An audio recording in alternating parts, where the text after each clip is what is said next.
Bonjour, bonsoir, dear friends. Welcome to JCB Live. In this beautiful day in the heart of Napa Valley, we have a true, iconic, phenomenal, and artistic man today.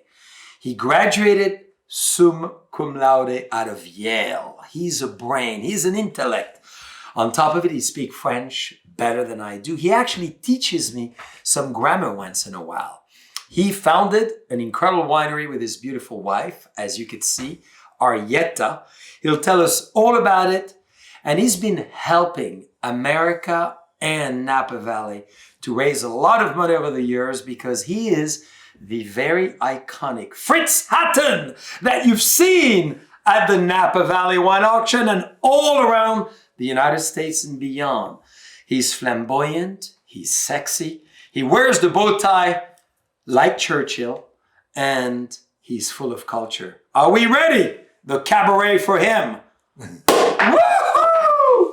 Fritz, bonjour. Bonjour Jean-Charles. Comment ça va, Fritz? Très bien.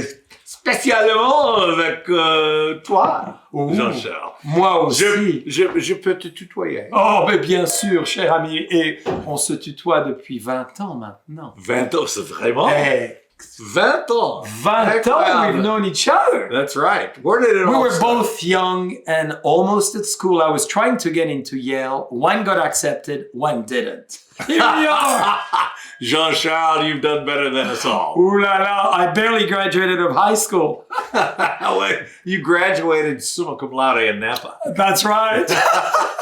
So how does it feel to be a double graduate of Yale? Well, I have to take a sip before I answer that. And look at each other in the eye. Ladies and gentlemen, you're going to look at those beautiful blue eyes. That is very good. Those blue eyes convince the world to raise their hands. That's the way to start the morning. Actually, it is morning. Or is it 6 o'clock at night? It's 6 o'clock. 6 o'clock I at know, night. it's Even still better. very bright in Napa Valley, isn't it? Absolutely. That is very refreshing, Jean-Charles. Thank you so much for bringing a little touch of French class and joie de vivre. Well, you have the joie de vivre. So, how do we become Fritz Hatton? Oh, my word. I know it's a big question, dear friends, but there's not more of a colorful, animated, phenomenal personality on stage than Fritz. So, tell us, how do we become this man? Well, there's no planning in it. I'll tell you that. It's merely an evolution. Was it? Yeah, you get fired up by something and you just follow it.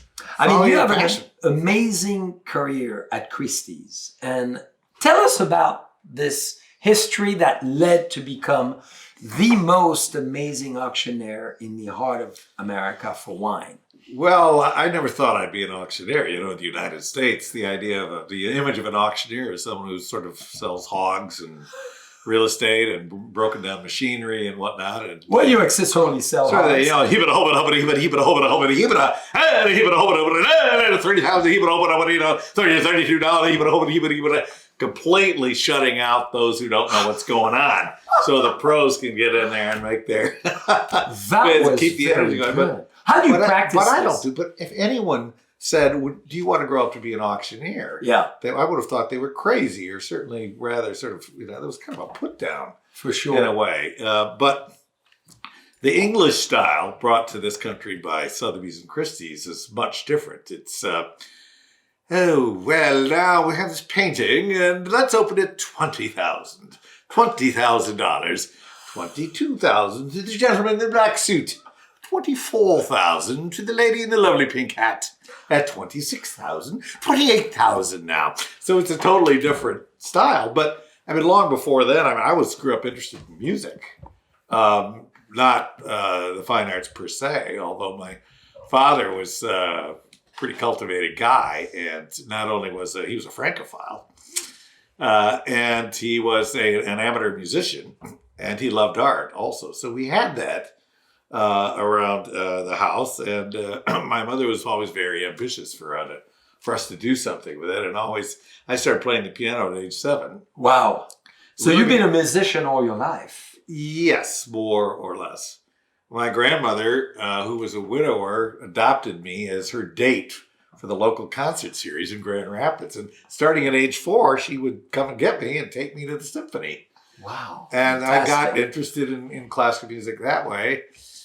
And then I remember when I was 7, my, what do you call a girlfriend in first grade, or, a friend in interest. Well, you started to kiss very early. Well, well, I would say, but she started to have piano lessons, and I said, well, I would like lessons too. So I was self-motivated enough to keep going with piano. I didn't have to be pushed to play the piano. And you had a natural ability, for sure. Well, I don't know. I mean, natural ability. I had certainly a father who was really interested in music and would play the Metropolitan Opera full blast on Saturday afternoons. And we would go running out of the house. Oh, my God.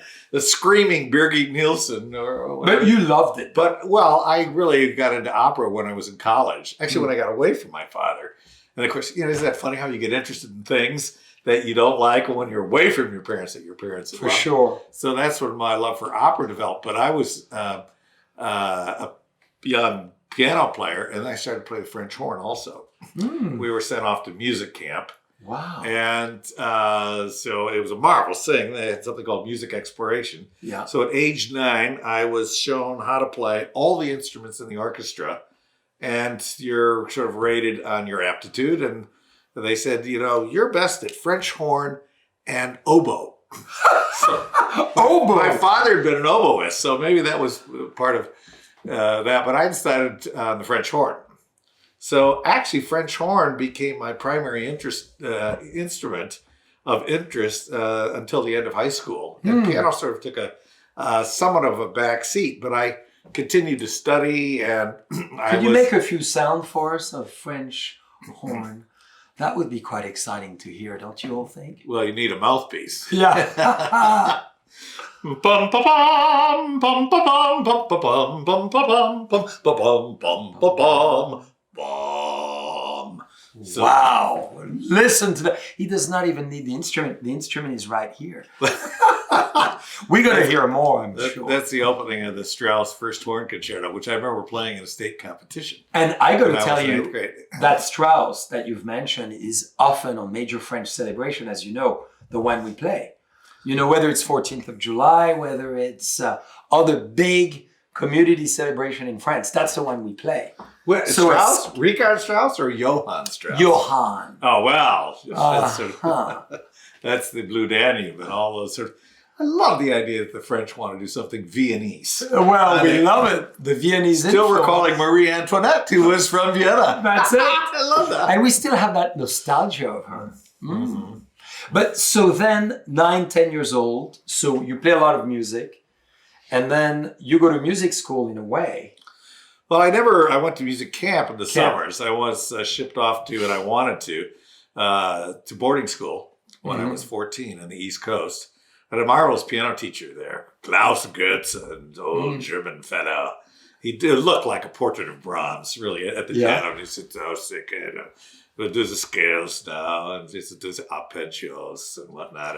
And then he said, okay, you need to learn the Beethoven Second Piano Concerto because I'm going to make you play it with an orchestra. Wow. So it was good to have him pushing me. When someone have you play Beethoven, you are very, very good at that stage. Well, I don't know. I mean, I used to play the Beethoven sonatas. I had the both volumes at home, and this is a very sore point between me and my siblings.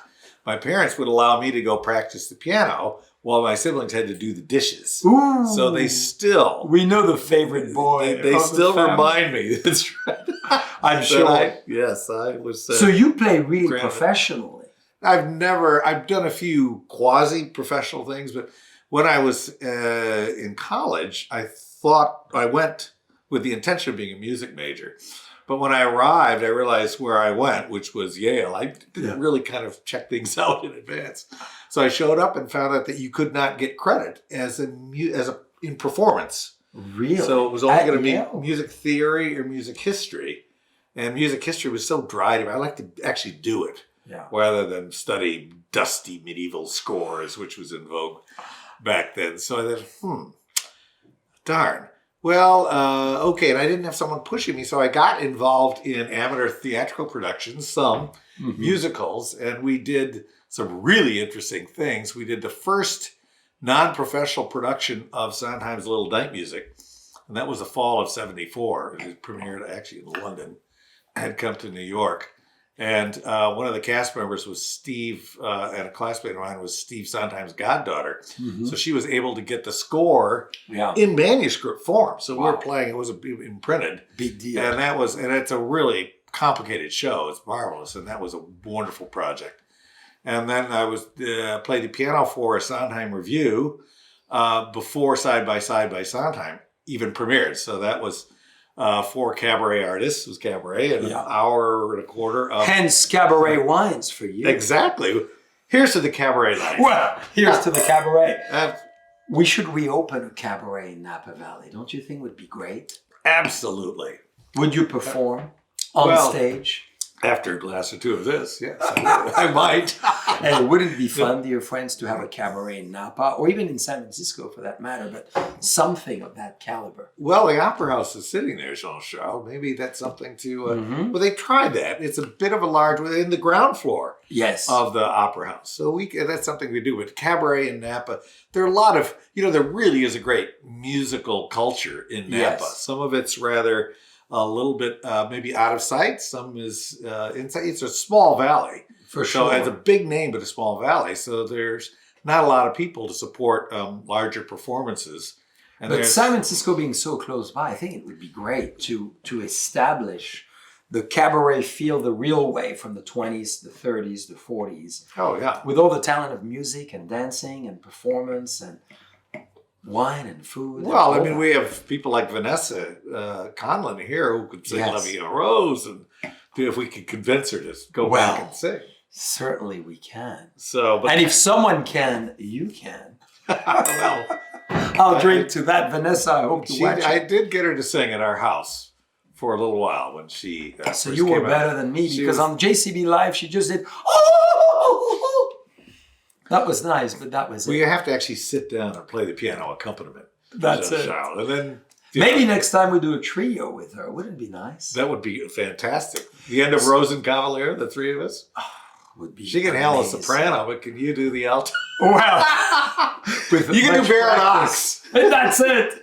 That's about the only thing I can. That's a great comic part. So now we'll come back to the history of Christie's and how you became an auctioneer. But something very cool is how, and explain all of us how you started Arietta and how this amazing, fabulous label got designed and all that. And I know we're going forward and then we'll go backwards into the auction world and your life, but we got to get some wine going because we cannot just do bubbles. I couldn't agree more. Here we go. Listen to the sound. Crystal. What does it make? Le verre extravagant. Ooh la la. Ooh.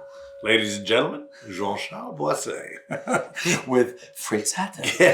Qui va chanter pour vous. Hey, qui va jouer le piano pour vous. Oui, peut-être. Cheers. Cheers. I got to tell you. So how did it happen? Outstanding. This, dear friends, not only you can find it on Arietta website, obviously Fritz and his beautiful wife website, but as well at the Oakville Grocery. This happens to be one of my top 5 of what is produced in the United States as a white wine. Unbelievable, Fritz. Well, thank you, Jean-Charles. Oh, and I mean, hopefully he'll get me a few bottles, just to make sure I can say that again. Well, you know who we make this wine for? No. Us. Oh, here we go. We make it for us. This is what Karen and I like. Hey, who else? This is a style of wine. And our goal is simply to find enough other people who like what we like to sell the rest of the wine. And I know you've succeeded in that. Well, if we make 500 cases of this, I promise you we drink 10% of it in the house. Well, I'm going to drink 2% of it soon. In my house. I find this exceptional, frankly. Well, thank you.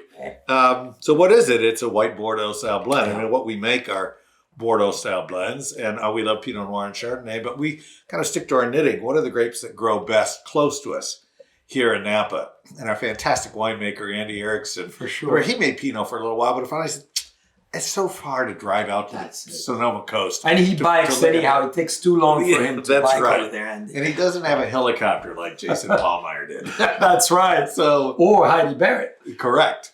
So, but anyway, so we make Bordeaux style blends. And as a white wine, this is Sauvignon Blanc mostly, with some Semillon.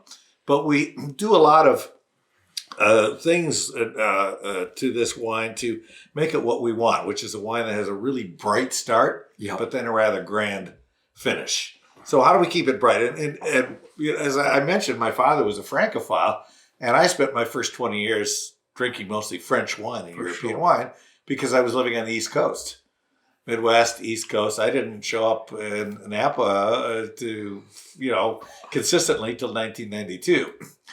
By which time I'd already been drinking. Well, I shouldn't reveal these numbers, but for some time, even legally. Get to know Fritz better, not just the auctioneers, but as well, the stories behind Fritz's beginning in the wine world. Well, we could go all the way back, or you want to start midstream? Well, midstream is great too. Well, let's go to midstream, and then we can go back. But so what happened was I took a sabbatical from Christie's, the auction house, and we'll talk about how I got there. That's a story unto itself. To go back and study piano, which I really wanted to do. I still didn't. I owned nothing. I was still a bachelor and no real estate. I didn't even have a car yet. I'd been living in New York, London, and then Tokyo for a couple of years, and said, you know what? I'm dying to just go back and play the piano for a year. So I moved to San Francisco because I'd been doing wine events here in wine country, mostly Sonoma then, since the mid-'80s. And I thought, okay, San Francisco, it has the musical culture. It's close to wine country. I already know a bunch of people through wine here. That's going to be the place. So I showed up and I got the former head of the conservatory to give me piano lessons, a piacere, sort of as and when I wanted, and started to put together informal piano recitals. Really? So you took a sabbatical of a year. Very cool. Well, it turned out a year wasn't enough. It turned into 3.5 years. Good for you. In the end, because there was so much that I wanted to do musically. So I do a program in my apartment, sort of 2/3 of a standard length recital. And I'd invite friends to come over, and the acceptance rate was very high because as soon as I was done, out came the bottles of wine and food, and we carried on and partied until the wee hours. So I had no idea you took such a long sabbatical. This is brilliant. Well, in the end, after a year, I just done one recital, and then I had a little adventure. I went trekking in Nepal, and I raced across the Atlantic with my uncle in a sailboat. Very Columbus, cool. Which was an interesting thing to do once, like climbing Mount Fuji. You say, for sure. They tell you you're a fool if you, if you never do it and you do it more than once. That's right. So but at least once in your life. Yeah, no, it was a tremendous experience, but I was just sort of getting going. So I then resigned from Christie's and kept going with this musical life with some wine. I helped a friend export California wine to Europe, so I had a fair amount of European travel and over there, standing at the booth at the Frankfurt Wine Fair and, at the Vin Expo for several years. The usual begging moments of trying to promote wine. Absolutely. Right? Well, California wine then. Seduced an importer or distributor. That's right. You were still in shorts. So I was in shorts behind my booth in the Burgundy section. Yeah, you probably I was there. We didn't meet then, but not long after. So anyway, it went on for 3.5. And finally, I was starting to run a little short on, dough. So I went back to work for Christie's. They asked me to come back and run the wine department. But here for the U.S. In the U.S., back to New York. But when I arrived in Napa and was asked to be one of the auctioneers for the Napa auction in 1992, the chairman, Paula Cornell, of that year said, we better introduce Fritz to someone else who's crazed about classical music. And I think that was Get Kongsgaard. John Kongsgaard. Fantastic. The great winemaker who was the co-founder of Chamber Music in Napa Valley and had been inviting artists to perform for his series and then come up to the house and whatnot. So we were set up to meet at a dinner party. And it was like we were twins separated at birth. Yeah. I went at 11 o'clock. I went over to their house, and I think we listened to 7 versions of the end of Die Walküre, live recordings from Bayreuth from 1952 to 1958. Fantastic. Crazy stuff. So I got into the pattern of coming up to the Kongsgaards with an armload of piano music. Yes. And we would make a dinner and get out bottles of wine and make music until we dropped. And then I'd set up a pup tent out in the garden. And so, 10:30 a.m., the sun is shining down, and I roused myself into the kitchen for coffee, breakfast, Riesling, start making music. Wow. Then lunch. I had no idea. Then Chardonnay, more music. Mm-hmm. Then walking the dogs, in the vineyards, a little nap. Out comes the red wine, music, dinner. So his house on Atlas Peak. No, this was up on Spring Mountain. Spring Mountain at the So we time. had these marvelous musical bacchanals. Wow. Often with great musicians. And if there was a professional pianist there, John would say, okay, Fritz, you go to the piano, and then after a couple glasses of wine, suggest that maybe a star singer who happened to be there, like Susan Graham or Barbara Bonney, what do you sing? Or they would spontaneously say, oh, I'll sing something. And off we would go. All very private. What an amazing life. It was a magical, magical time. And it still continues with John. And we, the Hattons and Combs guys, have remained very, very close friends. But what happened towards the end of the sabbatical is I was going back to New York, and John, I think, wanting to give me a reason to come back to Napa. Yeah, come back to Napa, called and said, Meister. He called me Meister. I was his court pianist. Meister, how'd you like to make a little red wine together? And I said, really? I was at my apartment on Russian Hill. It was 9:30 of an evening, and I was playing the piano. How do you want to make a little red wine together? And he said, well, I said, really? I said, you got to let me know right away because I have a chance to snitch some grapes at 6 a.m. I said, really? We're going to snitch some grapes? We're going to start a wine partnership by stealing some grapes? Or something like that. He said, no. It's a time-honored tradition. We'll just get there before the contractees pickers do and take a barrel's worth of grapes out of there, and they'll never know. Really? Music, of course. Well, this was before we even had a name for what was going on. This was just a test barrel. So I said, well, are we going to pay for these grapes? Of course, we'll pay for the grapes. How much? $200 for the grapes, $600 for the barrel. So what was I going to say? No. That's right. Of course, my great buddy John Combs said, let's make a barrel of wine together. So I went back to Christie's and forgot about it. And a couple months later, the phone rings. Meister, guess what? Next year, we can get a good part of that block and make about 300 cases of wine. But that's more than we could drink. Do you think we could sell it? Do you think I could sell it? Yeah, I think I could probably sell 300 cases, processing thousands of cases at auction here at Christie's in New York. So, okay, and I hang up the phone. I think I kind of forget about it again. The phone rings, a couple months later or whenever. Meister. And now, in the following vintage, we can get the entire block. And we can, maybe get some Merlot to blend with. This was a block of Cabernet Franc on Lee Hudson's ranch. And he said, but that's going to be about 650 cases. And are you still in? And now I started to think, okay, well, now we're getting up into 5 figures. That's becoming a real business. And right. So, and it bing, a light went off. And I said, God, this could be the economic reason for me to hightail it back to the West Coast. After, a stint working for Christie's and really getting myself into the wine business full time. Wow. Because prior to then, wine had always been part of what I did, and maybe even a small part, but not 100%. And you were auctioning all the things. Well, during the 80s, during my first round, I was director of operations. I came in through the wine department, but then was elevated quickly because I had a master's in management. For sure. So they said, come on, get over here, we'll give you a real job. And so there I was. So you managed which categories as an example? Well, I was kind of the back of the house guy. I managed administration. But when I came on board, they said at some point, one of my minders on the executive committee said, we think you should train up as an auctioneer. I said, really? As an auctioneer? Well, okay. I'd taken on this job Yeah. as office manager and then director of operations. Yes. So I'm trying these new things, and I'll try. You're a great performer anyhow behind the piano. Well, so why not? I had no idea what auctioneering was so opaque and kind of strange. So I went down the hall. We had an in-house training course at Christie's for a couple months. Every week we do mock auctions, and we'd learn sort of the rules and techniques and whatnot. And then if you made it that far, you'd be selected to do a trial auction. And so you're thrown up for 30 lots of the cheapest stuff, the junk that's coming through estates and whatnot, because you can't do much damage if you foul things up.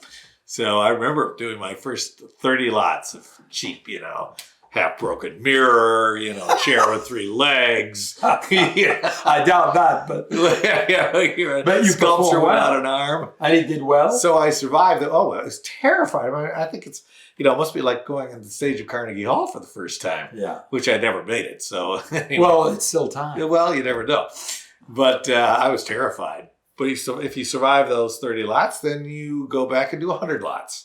In the next auction, if you survive that, then you do a whole auction session, a half-day session of the less expensive things. And then they gradually worked up to the more expensive items. And I never made it to the top, the most expensive works of art, the evening sales and whatnot. But I was the side room auctioneer for the evening sales. So I was there when multi-million-dollar works of art were sold. And in fact, I was a side room auctioneer when we sold Van Gogh's Dr. Gachet in 1990 for $82 million. So, which was the beginning of then the escalation. So I'm sitting there with the side room next to the main room, saying, "Please, I hope no one bids here." And $70 million. Oh God, I don't want to follow that. And what's your view today? Not to interrupt this amazing chronology, but of the auction world, because it's taken a new dimension like there's no tomorrow. Well, there was wine auction world, which is what I know better now. I've been out of the art auction world really for 25 or 30 years. I follow it a little bit because a few of my colleagues are still there. Of course, yeah. Gray-haired, still running a few departments and whatnot, and it's fascinating. But it's fascinating to watch it move online. Pushed, it was a lot of marketing online, and then really pushed by the pandemic to auctioneering online and setting up sales that, in fact, I know Christie set up a sale where it literally followed the sun around the world. It started in New York and then Hong Kong and then London on camera. And of course, the wine auctions have moved to on camera for Zacky's, where I'm still the principal auctioneer and doing some of the auctions. Yes. Now we go into a studio like this. So we'd be here, you'd be sitting at the computer, entering the, checking, sure. Which I've done. And I'm standing in front of the camera and say, okay, lot 101, we have a case of whatever it is. Arietta. Well, I don't know about that, but let's say a case of Latour, 2000, and off we go with $12,000, $13,000, $14,000. I've got a screen here, and there may be a couple of bidding parties, which are on screens here. So I'm watching the bids that have been previously received on screen and bidders bidding live on screen. So bids are appearing on screen, plus bids are appearing at the bidding parties over here. So it's kind of a 3 or 4 ring circus all being managed in this little room with no one else. And of course, So you got to watch what's going on. Well, that's right. In a very thorough way then. 3 or 4 different ways of coming in. But also, make it not seem totally stale. A little bit of, okay, I see you on the West Coast are going after injecting a little bit of that as well. And the charity auctions also, the ones that have kept going, I have been virtual online, and I've done a couple of those.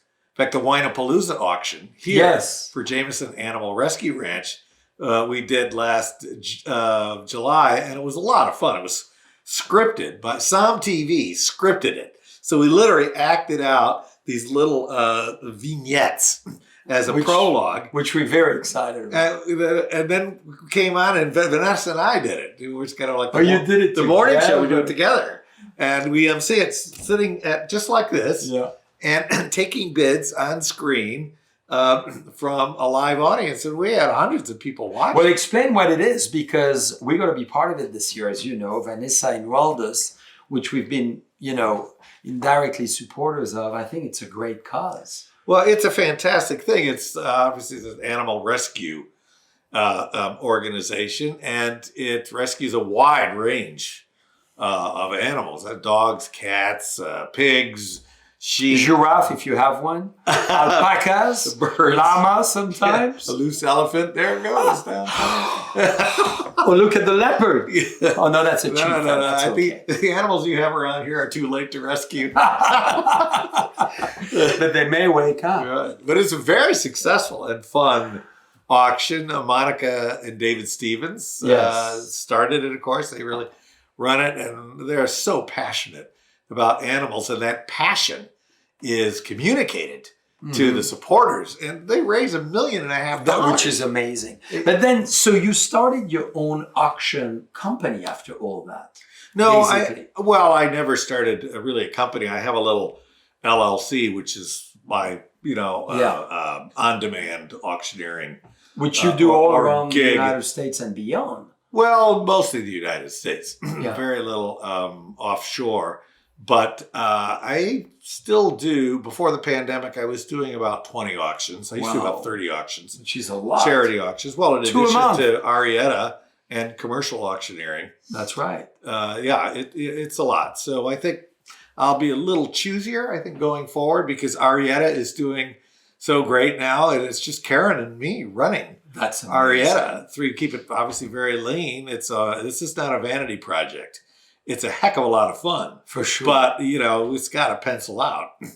And it does. And it does. Well, tell it's us, going great. your idea of this wine. What were you going after? Because I will tell you what I think afterwards, as far as where it is in Bordeaux, as good or better. Jean Charles. Well, the idea with just backing up to the John Codes Garden started. John wanted to make a wine featuring his favorite block when he was at Newton, which is this tiny block of Cabernet Franc on Lee Hudson's ranch. Yeah. And then we now call it H block. That's the name of this, which is we regard as the flagship wine. So Cabernet Franc mostly with some Merlot, similar blend to Cheval Blanc. So an unusual reverse right bank style wine. And we stayed out of the Cabernet game for the first 7 years. It was all right bank wine.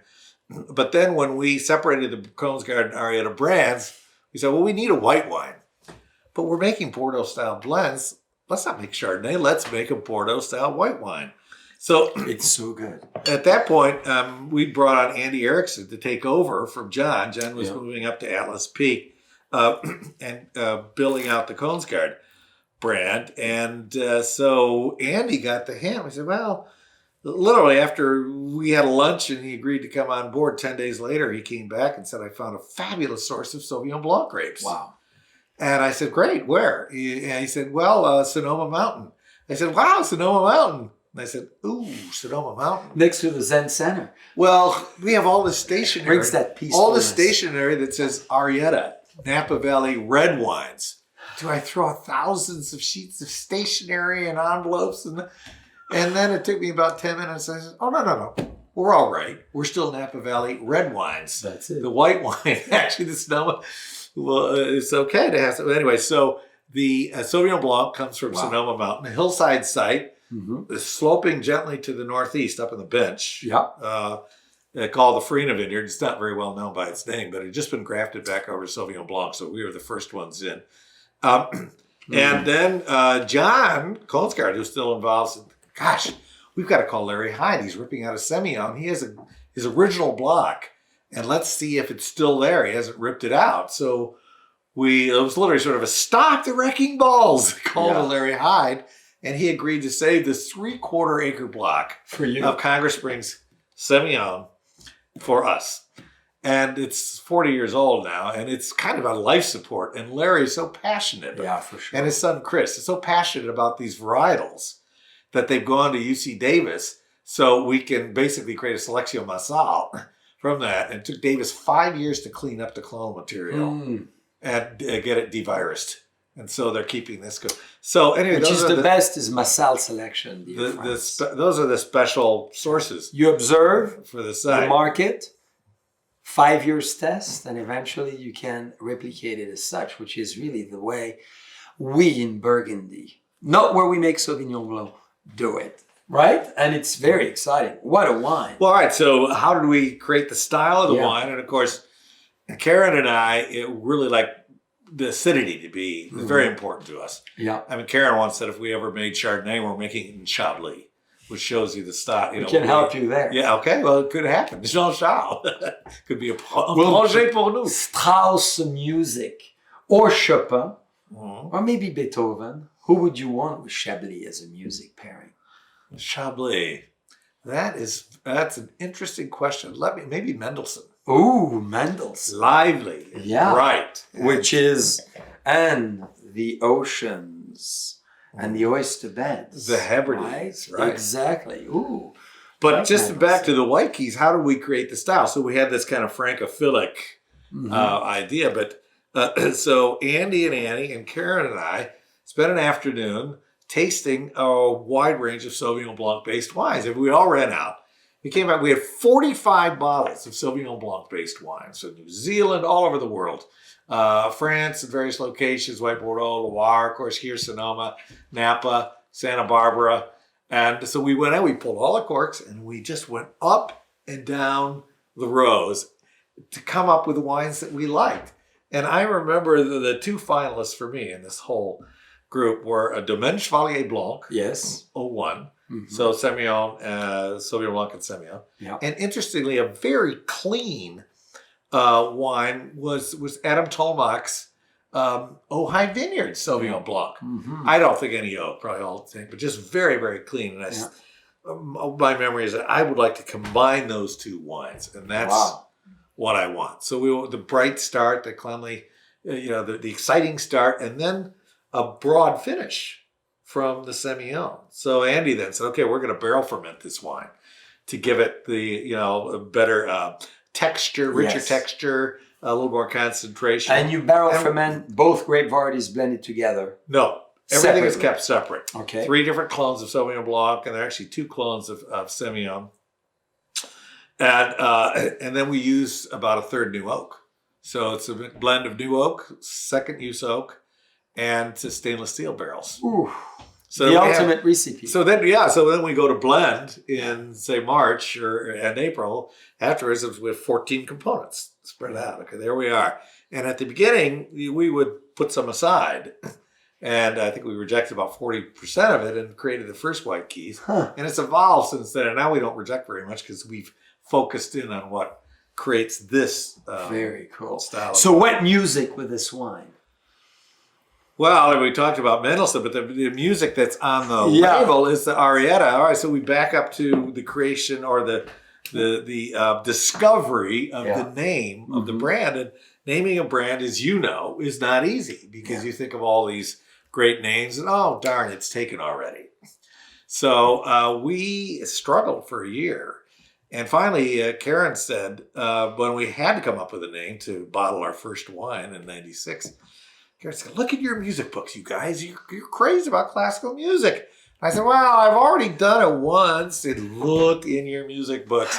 So once again, coming up to the Cones guys, we're living in New York at that point. We're coming out here every 6 weeks, check on things. And so at the top of the stack of music in the car driving up was Beethoven Sonatas Urtext Volume 2. So I just said, okay.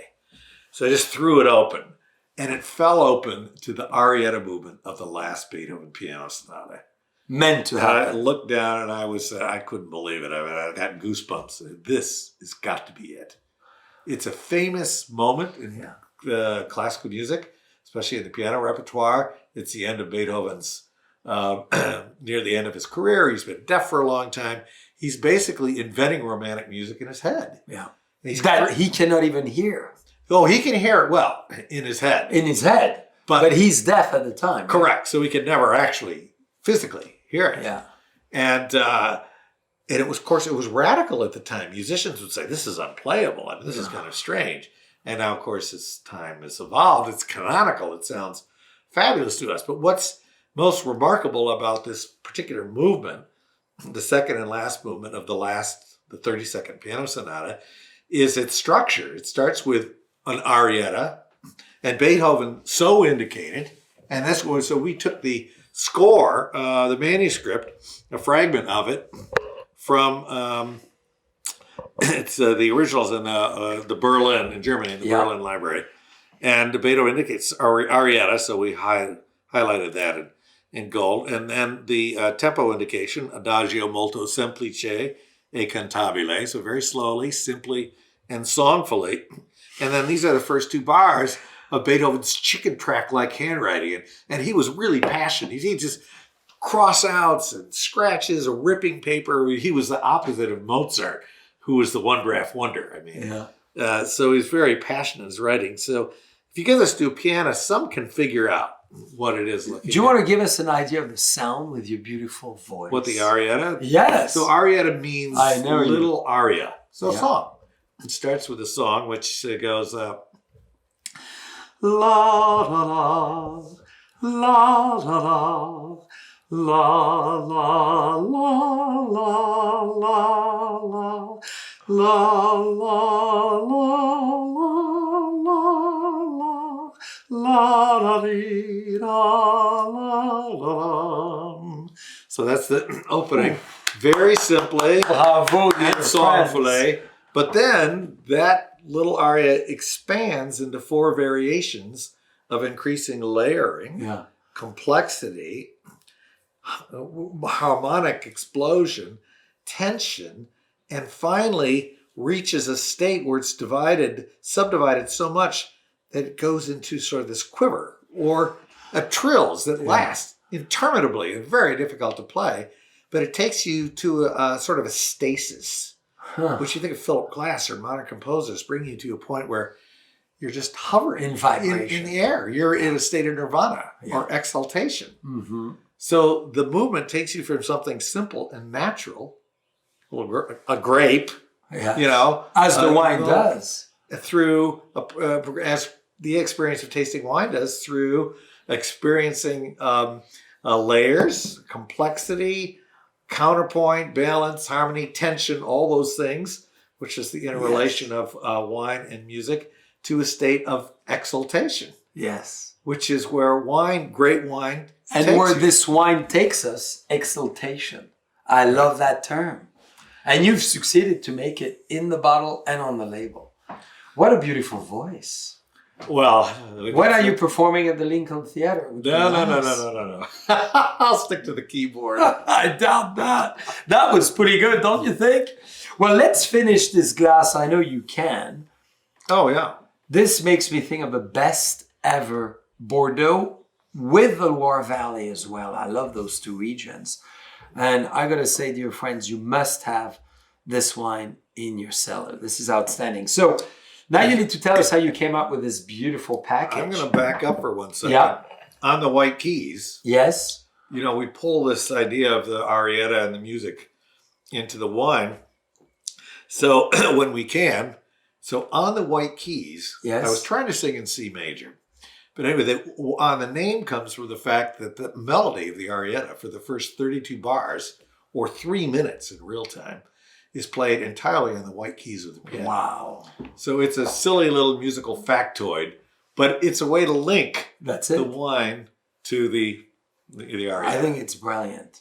Such a great meaning to it. So quartet. All right. Yeah. Well, I'll let you finish this little glass. I know you can. You've done that a few times. What a great voice, dear friends. Isn't it a fun story between the foundation of a winery that you kind of did by accident through friendship and became a great business? Do you think it was meant to happen? I think it was. As I said, that's what's happened to me is not a result of planning. It's a result of following a passion. But sometimes, isn't it the way the best thing happens is follow your passion? Well, yes. And I think it keeps you happy. Yeah. Because you're doing what you enjoy. And I know I've sold wine on and off since I was 19 years old. And I'll do it till I'm 90 easily. I mean, why would I ever stop? Just sharing wine and getting people excited about it, and to enjoy it is such a great joy. Yeah. So the combination of wine, art, auctioning, and music. What a combination, following your passion. That's what it's all about. I agree with you. And the 3 girls in my life. Well, of course. So let's talk about them, because I know one of them is highly responsible for this. Cheers. As my lady's just past 8 years old, I believe yours was doing something great at 8 years old. Well, right? Interestingly, yes. It was a very interesting moment when we created this Bordeaux blend, which we had already called Quartet. Mm-hmm. And my wife, Karen, said, we really should have a different label for this wine to differentiate it. We set the price so it can be out on restaurant tabletops without being too expensive. And we want to attract younger drinkers most of our clients were collectors for Arietta, and we wanted to bring on, the next generation. So there are a lot of reasons that she gave to create a new label for it. And of course, me being very traditionalist and kind of, stuck in my ways, no. We don't need a new label. We have a new name. We'll use the old, no. So back and forth, 8 months of this. Family discussions, yes. Around the table. So who appears at the counter in the kitchen but Libby Hatton, age 8. And she is tired of her parents arguing about whether to have a different label for this wine. So she says, well, let me design you a label. 8 years old, dear friends. Well, okay. So she trotted off to the computer, looked up the shape of the string quartet instruments, and set about making a design concept for the label. I love it. An hour later, she came back with a ink felt tip pen drawing of her concept. And I was so shocked that I couldn't just say yes. So typical father. Yes, I Not said, really all yet. right, well, let's give this to our label designer and ask him to include it with his own concepts for the label, and then we'll see what seems to work you best. played so hard the day one. I don't know. You see those tough auctioneer. I still get a lot of grief over that, quite rightly. And so I brought, because this hangs in the office, we are going to see it. The original, dear friends. And what resulted. So there, whoopsie, let me get it right. There, the top is what she presented us with after an hour. And what was so stunning to me is the whole concept of 4s. That's right. The wine has 4 Bordeaux varietals in it, and that's the obvious, double entendre, if you will. Cabernet Sauvignon, Merlot, Cabernet Franc, and Petit Verdot. So she came up with this whole thing is in 4s. The numbers 4s, the underlining of the quartet, the lines to the string quartet instrument, the 4 strings on the string instruments, the stops here, the keys, 4 of them on each instrument, 4, 4, 4. And then, as only a child or a folk artist would do, she writes the names of the instruments underneath. So there it went. It went off to the designer. My artist brother cleaned it up a little bit. And then we submitted the 7 label design concepts to an informal committee by email, including Paul Roberts, the wine director of the French Laundry at the time. And I remember Michael Polensky was on it, Ursula Hermaszynski, and I can't remember who else. But after 2 rounds, they chose this. Wow. And so that was really the original label for the original design. Quartet. Really? It's slightly modified now, but the logo is as was drawn by her That's daughter. Right. So it's a true family enterprise. Absolutely. A true family commitment. I love it. So anyway, it is a family brand. And so there are a lot of family things that make it special. Wonderful. And tell us about this wine, because another phenomenal accomplishment here between the Sauvignon and the Quartet. And I know it's not necessarily your most high end in terms of price points, but this is incredible. That's the wine we find in restaurants. Well, most often it's about 40% of our production, and we just keep the price at an attractive. I mean, obviously these are our grape sources are first class, and the grapes are quite expensive, as you can imagine. But we elect to because we keep Arietta lean, Karen and me, and no payroll. That's great. At 3,000 or more cases, we can do that.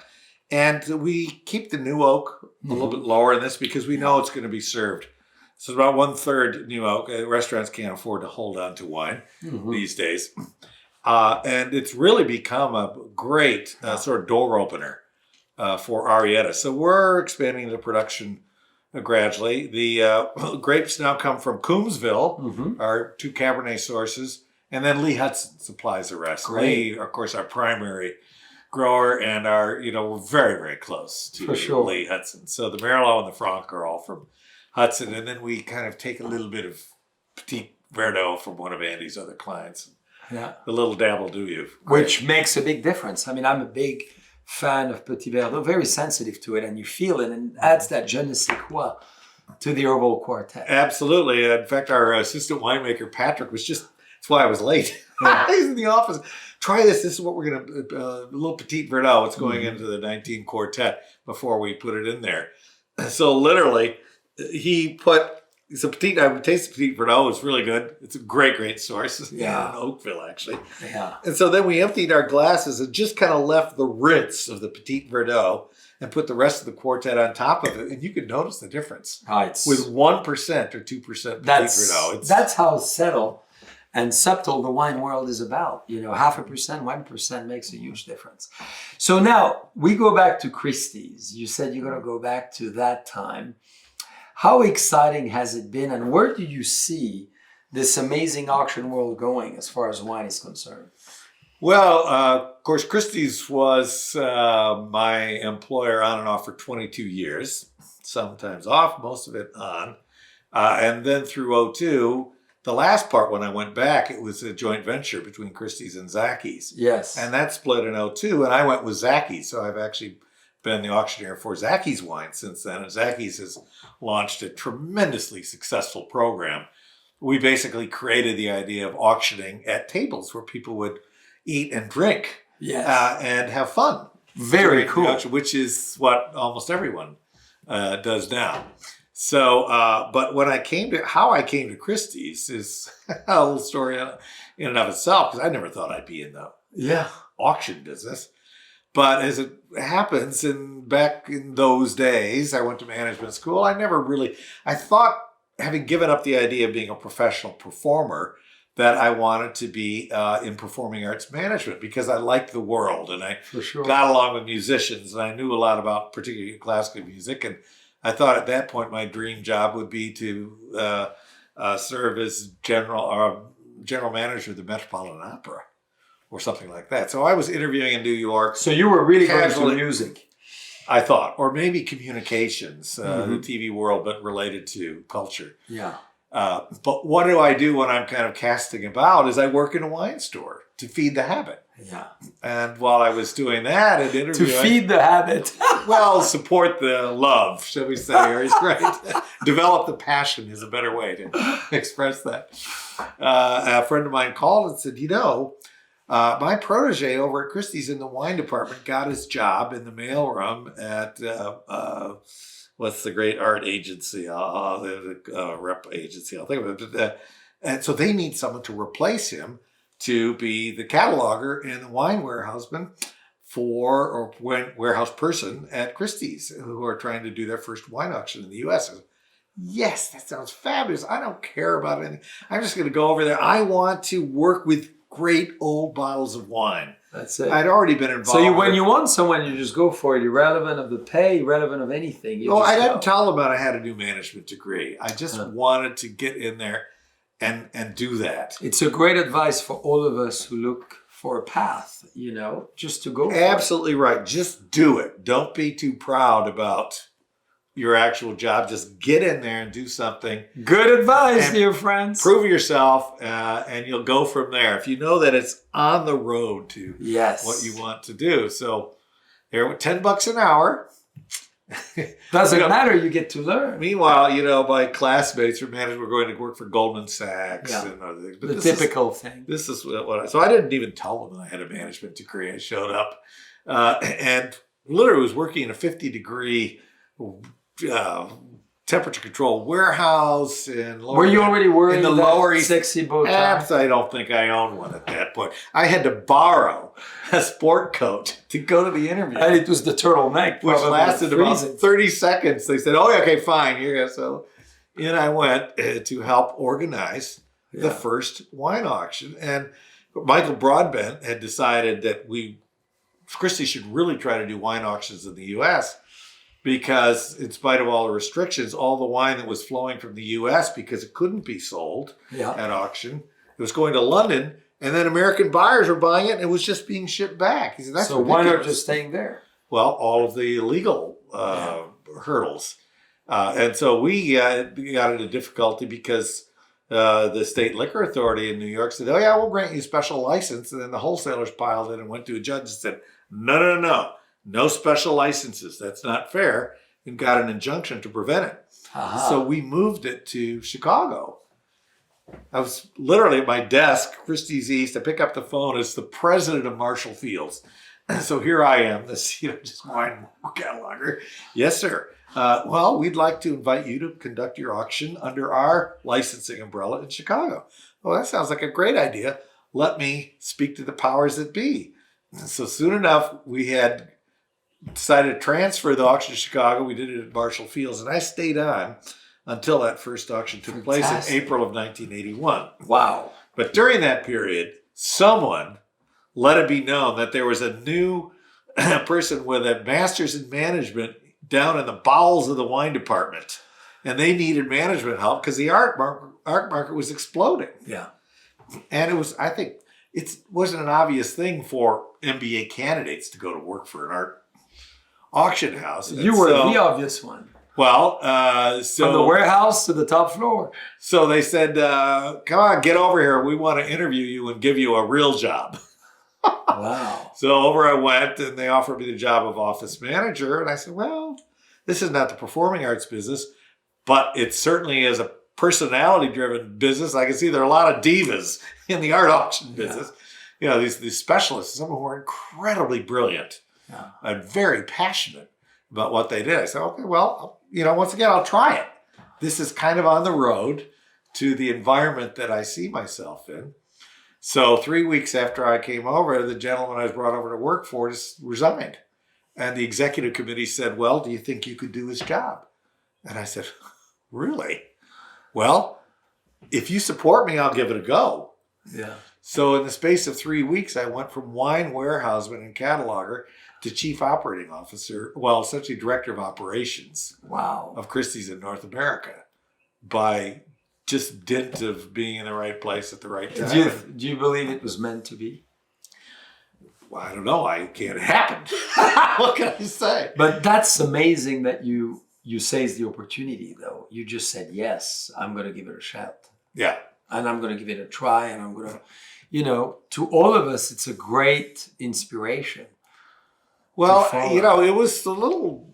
it's daunting. A little bit scary because I was 27 years old and I really had no large organization experience. And I was kind of the young guy in the executive committee, and I was supported by, a wonderful team of experts and other top administrators, and got involved in the environment. It was so interesting then because Christie's at that point was private. Of course, it still is private.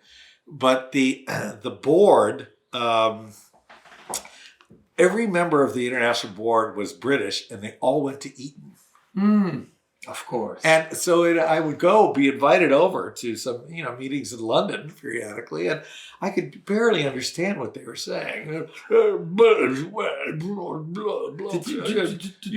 blotted your copy English to stutter. Well, no, it was marvelous, but it was a different way of communicating. "I really think someone should do something about this." And those who went to eat knew what to do. Yeah. When they heard that. Very secret society. Well, it was a different, style. And of course, Christie's is very international. It's evolved. It's owned by a very well, Francois Pinault. Of course. French owned now. Yes, French owned. That's right. So, but it was a very interesting time because when I came on, sales were 100 million in the U.S. And when I left to go to Japan and oversee offices in the Far East, the sales were $1 billion. So it was a wild time in the art market, a great expansion. And it was a very exciting time. And what's your view today of the world of auctioning and how it's evolving and taking a new dimension with the internet and all the tools that we have and the size of the auction market at large, not just for wine, but art and all of it?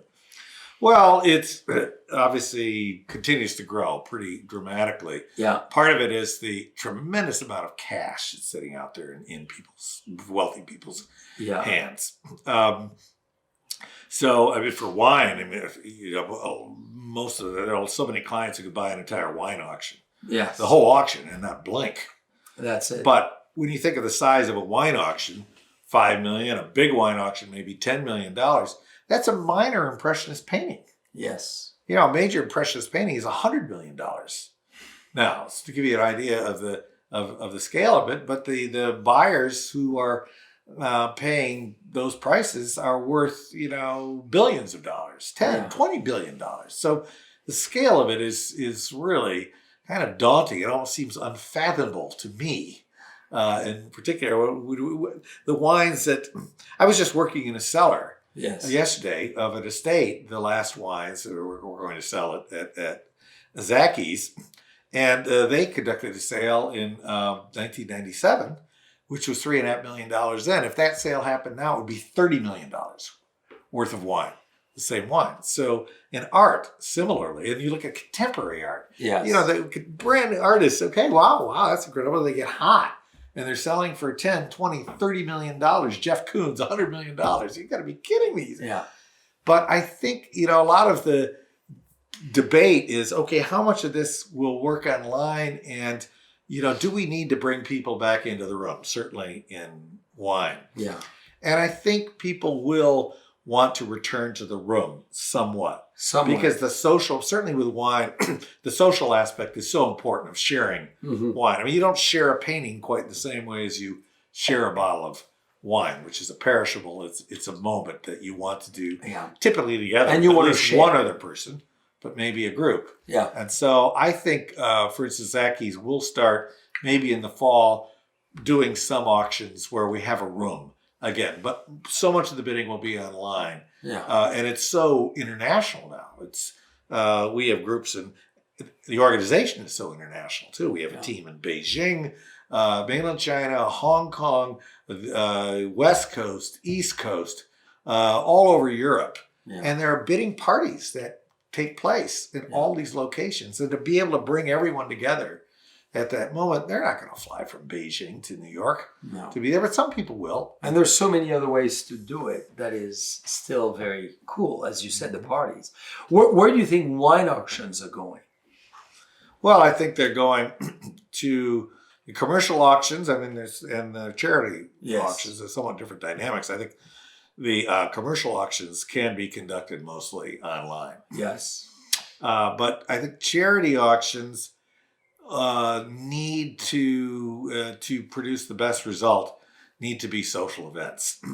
And so you do have to get people back together. Sure, you can do some online. You could do, people are doing hybrid events. But the emulation, the excitement, like us, the vibration. Here, but, we could have a whole group of people on camera online, and we could be taking bids here. But we could be taking bids from Jen and Dylan, right? Dylan is a big bidder. Right. Specifically if Jen is in the room. He wants to impress her a little bit. So I don't know. But you might say, well, I'm old school and love the idea of sharing and the excitement of being together in person. But I think that charities are finding that to get the top dollar for their main events, they probably will want to get people back together in one one space for the most important events. I see. And well, let's finish this wine. I have one more for you to try. Oh, okay. Dear friends, a few more minutes together. But I just want you to present as well the other two fantastic wines of Arietta, because we drink in the quartet, but there's the Hudson block, the H block, and then the top of the top. That he has not opened for me because he's saving this bottle for a special dinner that we're going to have. All right. So we talked about this wine. Remember the stitch that morning and taking the grapes. That's what this one. And this one. So that's the H block, which is Cabernet Franc with Merlot. The original, first made in 1996. Yeah.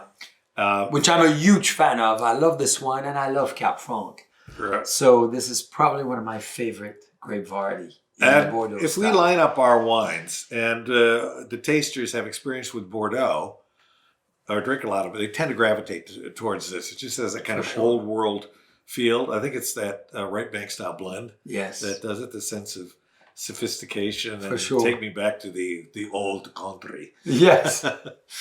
So this wine is really kind of a unicorn wine. It's hardly known. It's hardly even on the site. We make so little of it, but recently, Andy, our winemaker, we decided to take his favorite 2 or 3 barrels of Cabernet from our best block in Coombsville. Yeah. And put it aside, all new oak, and give it about an extra 8 months of aging and babying. Very cool. And then bottle it in this way, this package essentially. Love the package. So this is old silk screen, engraved and then gold painted. And we, of course, wanted to come up with a musical name for it, which implies something about the wine. So in this case, the piano, of course, a very important part of our musical background. We decided to call it 88 Keys. So there are 88 keys of the piano, and the idea is a wine of this grandeur deserves the whole thing. The whole keyboard. You have to play all 88 keys, whites and blacks, to express the breadth of this wine. Wow. Which is the grandest wine we make, but we only make, we'll send you all a picture when we open it. 50 or 70 cases. I want you to try something from Napa Valley that is the icon of American history, a Zinfandel. So I know you could take that in.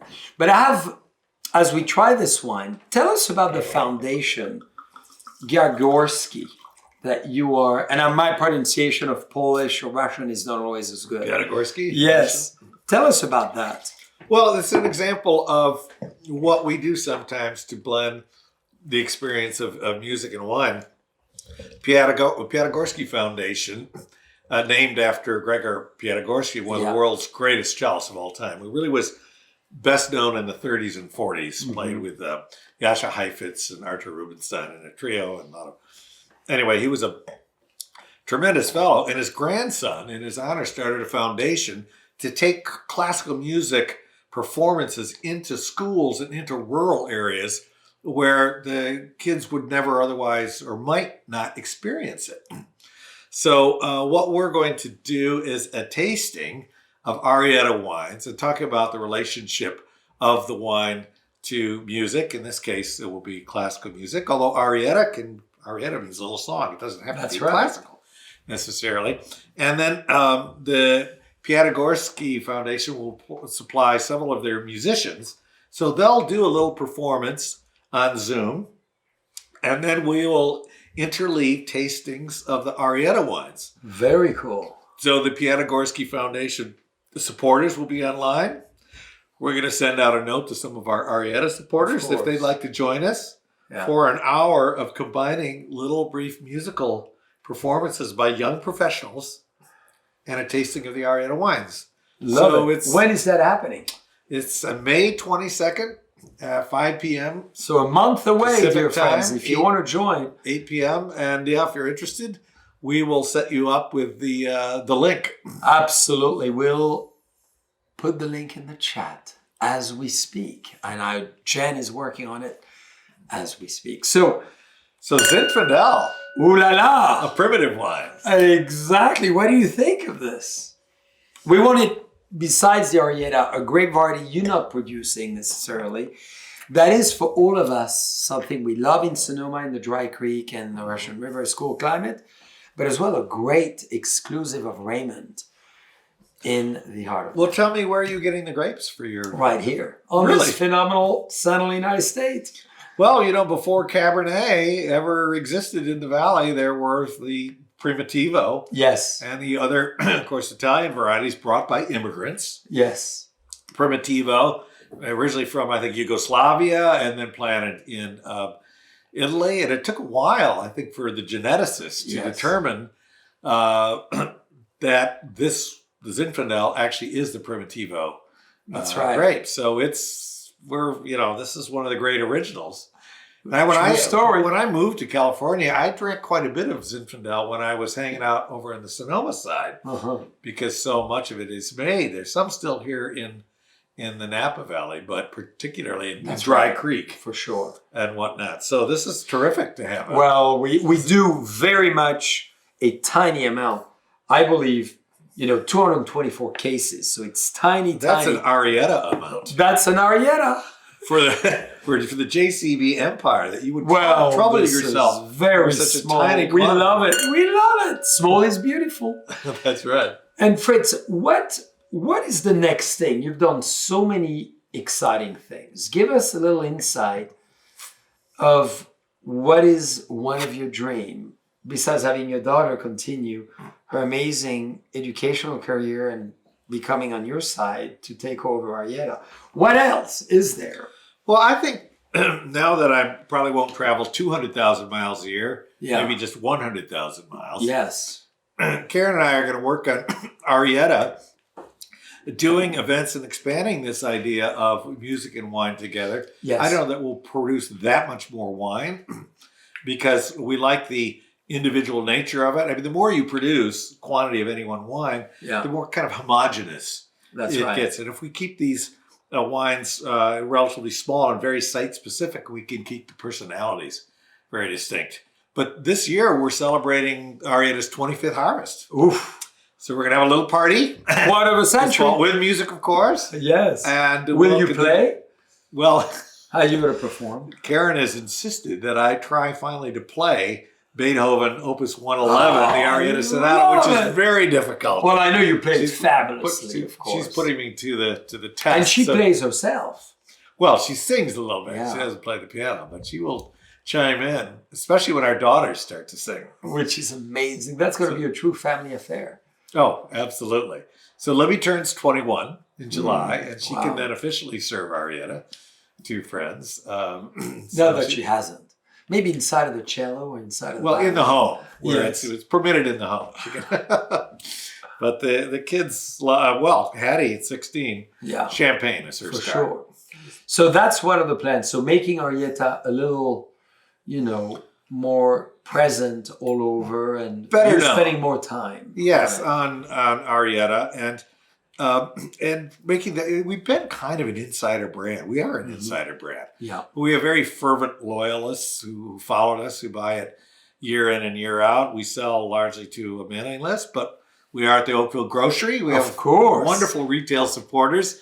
So Local, historical people retail coming up, suppliers. if you're riding in your bicycle or whatever, I don't know if you want to drink. And on we your bicycle. serve it a lot at the Oakville Wine Merchant Right. in the beautiful by the ounce. So you could have an ounce or two or five of Arietta Quartet or the Block H, and you can enjoy it, which is really a lot of fun for people to discover Right. as well. Yeah.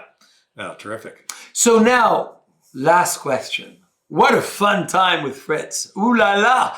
I've never been on this side of the wine interviewing the iconic, powerful, and great personality. You feel his magnetism, his energy's incredible. Well, now, Jean-Charles, you are no shy flower in your own. Well, Regard, I could be intimidated sometimes. Ladies and gentlemen, je vous présente Jean-Charles Boisset, le petit Barnum of the wine industry here in Napa. Ooh la la. So now, Fritz, what's your big message to everybody out there? Because, we've lived a unique time. You've had an amazing experience of following your passion. I mean, you're a prime example of an amazing artist, because Fritz is an incredible artist, pianist and singer, and an amazing performer on stage. You've seen him raising the biggest amount of money for Napa Valley and many auctions around the world and in the US. And what advice, message, after what we've lived, you want to send to everybody? Because you're really an example to follow, and I'm so thrilled that we're able to spend that time together, and hopefully we'll do another time. Well, I think we've really circled around it throughout our hour together, and that's follow your passion. Yes. Follow your passion. It's not So about tell it to our friends so they can follow their passions. It's not about how much is in the bank. That's as it. we say. Isn't it irrational or irrelevant at the end of the day? If you can find something that you like to do that will carry you forward, I mean, why even think about, you won't need to consider what retirement is. Yes.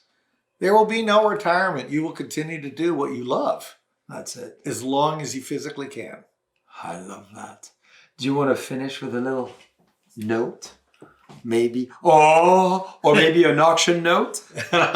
Okay, Jean-Charles at $100,000, 110, 120, at 130, 140, 140,000, 150, 160. We'll stop there. 150 is enough. Ladies and gentlemen, Fritz Hatton himself. Thank you, Fritz. Oh, thank you, Jean-Charles. A lot of fun. Lot of fun. As always. That's what it's all about.